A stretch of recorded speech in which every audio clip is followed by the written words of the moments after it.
To exit safe mode on POCO F7, as you can see, I am in the safe mode right now over here. So if you want to exit from here, you have to turn off your POCO F7 by using power button and volume up button. Click it in the same time, and this is the power section, so just swipe up to power off. And from now, you just simply have to turn on your POCO F7 normally by holding a power button.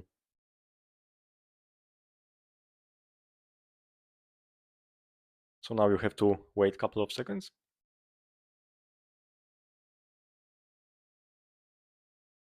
It's turning on.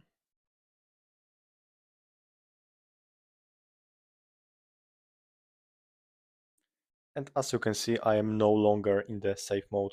I am in the like normal mode. So yeah, basically that's all. Thanks for watching and subscribe this channel.